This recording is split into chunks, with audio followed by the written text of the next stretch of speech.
Hello, maayong buntag. Aduna na pud karon kita mga kaigsunan ah mag tuon na sadta kung unsay maayo, no? May ano na pud ta nga bersikulo nga atong tun-an mga kaigsunan. Kay kano gud lalo man gud ni kay nga siya nga sabtunon. Maning ato ning tun-an mga kaigsunan, may tungod kini sa patay, no? Tungod kay ah naay karon adlaw sa kalag-kalag atong hisgutan ang tungod sa mga patay o yung nangamatay na, no, mga igsunan. O karon arita sa 1 Pedro 4:6, no, akong basahon lang. Kung gusto mo kamoy mo basa, ukba lang ninyo ang 1 Pedro 4:6 mga kaigsunan, no. Akong basahon ug mao kini. Kay tungod niini giwali ang mayong balita ngadto sa mga nangamatay aron mahukman gayud sila ingon nga mga tawo diha sa unod apan magkinabuhi uyon sa Dios diha sa espiritu. Muna mga kaigsunan, no, ang mga patay daw giwalihan, no. Ang iyang gisulti ni tungod niini giwali ang mayong balita ngadto sa mga nangamatay, no. Karon mga kaigsunan, sa may inyong buot pasabot ani, no? Sa may inyong buot pasabot ani. Patay na ba ang tawo nga giwalihan? Patay na ang tawo nga giwalihan, then giwalihan siya sa kinsa, no? Bisag kinsa nagwali. Pastor, pare or mga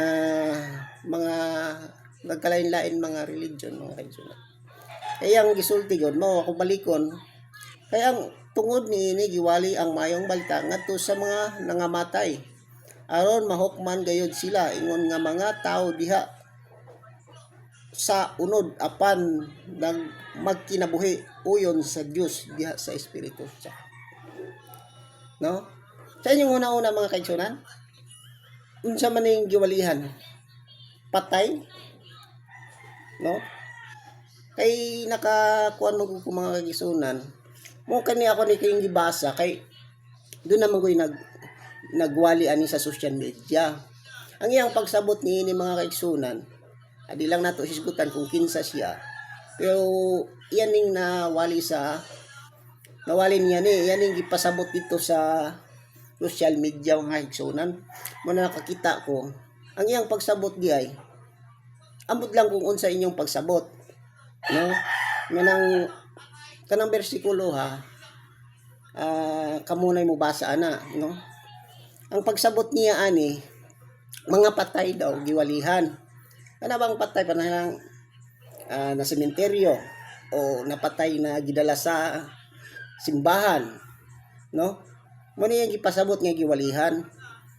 Pero mo na nakaingon ko, ngano giwalihan man, no. Makaanat ta. Kay mamo gyud na giwalihan man gyud na siya nakita nato, no. Mao na ang mga kaigsunan, ang akong pasabot ani, patay ni siya. Dili siya patay nga lawas. Patay siya nga espiritu ang gisgutan ani mga kaigsunan, no. Dili siya patay nga lawas, patay siya nga espiritu. Na siya'y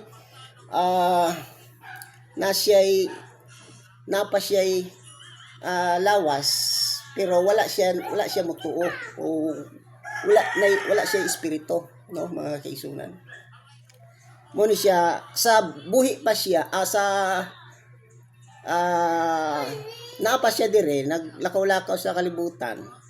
Giwalihan siya sa mayong balita tungod wala siya pagtuo. Munay buot pasabot ani mga igsunan, no.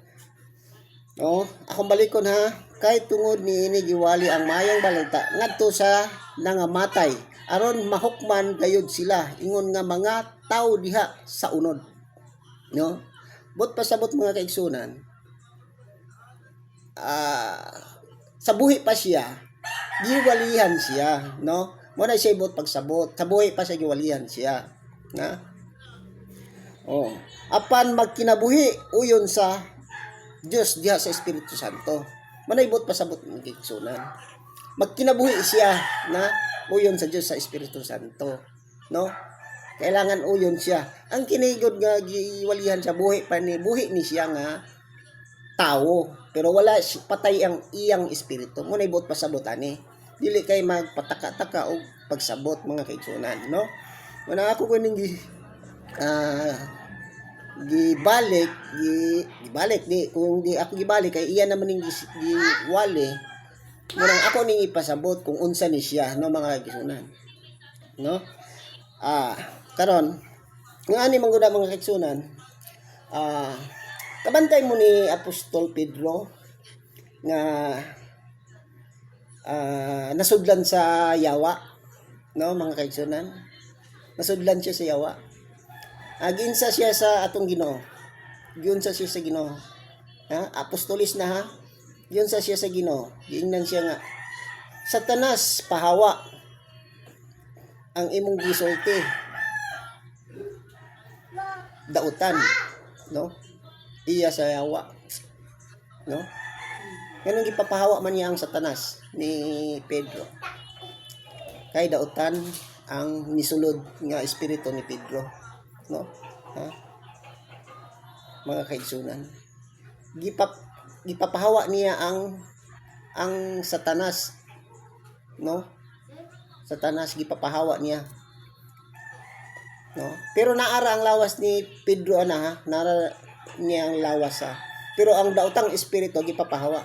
Mura ka na siya bata ba nga para sa karon nga mga bata moadto didto madto dire imo siyang gibadlong, no? Kay ngano dili mao yang gibuhat mo na siya but pasabot ana giwalihan siya para na mga bata karon, hoy ayaw ka mo paganha dia kay kalsada na maligsan ka mo, mo na siya pagbadlong mga kaigsunan, no? Mo na siya pagbadlong, no? Mo na mga kaigsunan, no? Ako ipasabot ang hukom gud ni mga kaigsunan, mga silat nga gihisgutan diri sa sa atong mga Biblia. Akwal na mga kaigsunan, no? Dili siya kanang giingon nga mahitungod sa malangit, mahitungod sa impierno, no? Mahitungod niya na ako ning ipasabot sa inyo mga kaigsunan ha. Kay ang pagkalangit o ang pagka-impierno ako ning hisgutan pinagi sa akwal, no? Kung malangit ang tao mga kaigsunan, ang bot pasabot sa langit mao ang imong kasing-kasing mga kaigsunan, ha? Timan-in ninyo na mga kaigsunan, ang langit mao ang imong kasing-kasing.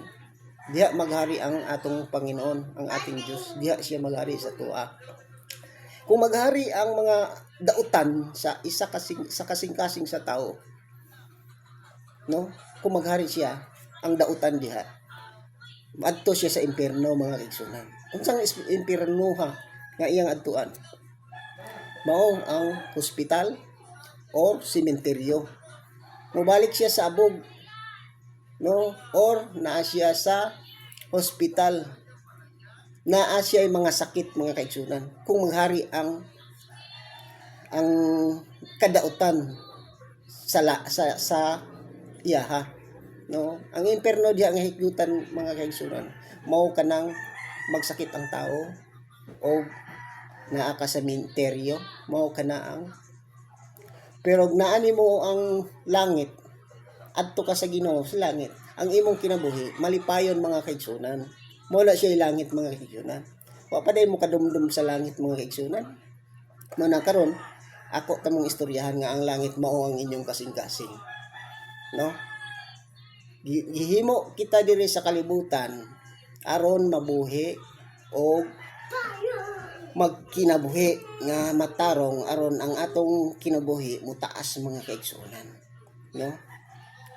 Kahit ngano kung mamatay ang tao mga kaigsunan, akong balikon ang espiritu sa tao mobalik sa Ginoo, Ya ang imong lawas mga kaigsunan mobalik sa abog, mobalik sa yuta mga kaigsunan. Muna ako gipasabot mga kaigsunan. No? Muna siya purpose nganong gihimo ang kalibutan. O tapos naghimo ang atong Ginoo og tawo aron siya manumala sa kalibutan. Diri siya mopuyo. Karon maghisgot mog langit. Asa bang langita nga mopuyo ang Ginoo? No? Ang puyanan sa Ginoo, ang templo sa Dios, kamo or kita or sila or ako or ikaw mga kaigsunan. Siya ang iyang ikaw ang iyang puloy-anan mga kaigsunan. Manang ako kaning gisulti mga kaigsunan kay kanang mga pagsabot sa ibag uban gud puting taasa. Wala sila makasabot, no? Niya na. Doon na sa inyo itong hinumduman ako mga kaigsunan. Tawag dito? 7 ka lalaki nangasawa sa usa ka babae mga kaigsunan. No? Ang ilang gingon, nangasawa daw ang unang lalaki. Niya namatay.